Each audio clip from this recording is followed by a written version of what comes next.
ये कहानी एक घमंडी हाथी और चींटी के बारे में है। नमस्ते, कहानी शुरू करते हैं। कई साल पहले की बात है। किसी जंगल में एक हाथी रहता था। उसे अपने शरीर और अपनी ताकत का बहुत घमंड था। उसे रास्ते में जो भी जानवर मिलता वो उसे परेशान करता और डरा कर भगा देता। एक दिन वह कहीं जा रहा था।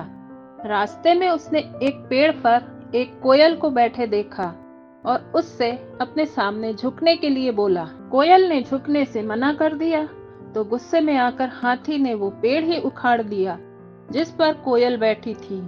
कोयल उड़ गई और हाथी उसे देखकर हंसने लगा। फिर एक दिन हाथी नदी के किनारे पानी पीने के लिए गया। वहीं पर चींटियों का छोटा सा घर था। एक चींटी बड़ी मेहनत से अपने लिए खाना इकट्ठा कर रही थी। यह देख हाथी ने पूछा कि तुम क्या कर रही हो? तो चींटी ने कहा कि बरसात का मौसम आने से पहले अपने लिए भोजन जमा कर रही हूँ ताकि बारिश का मौसम बिना किसी परेशानी के निकल जाए। यह सुनकर हाथी के मन में शरारत सूझी और उसने अपनी सूंड में पानी भरकर चींटी के ऊपर डाल दिया। पानी से चींटी का भोजन खराब हो गया और वो भी पूरी तरह भीग गई। यह देखकर चींटी को बहुत गुस्सा आया और उसने घमंडी हाथी को सबक सिखाने का सोचा।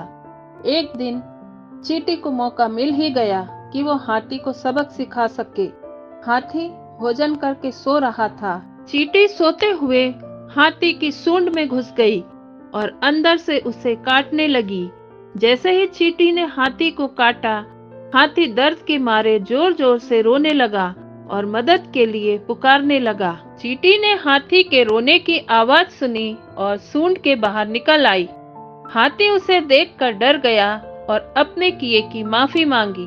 जब चींटी को महसूस हुआ कि हाथी को अपनी गलती का एहसास हो गया है तो उसने हाथी को माफ कर दिया।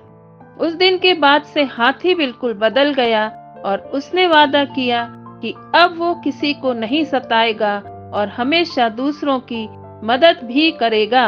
इस कहानी से हमें यह सीख मिलती है कि हमें अपनी ताकत पर कभी घमंड नहीं करना चाहिए। अपनी ताकत के जोर पर दूसरों को परेशान करने की जगह उनकी हमेशा मदद करनी चाहिए। कहानी समाप्त। धन्यवाद।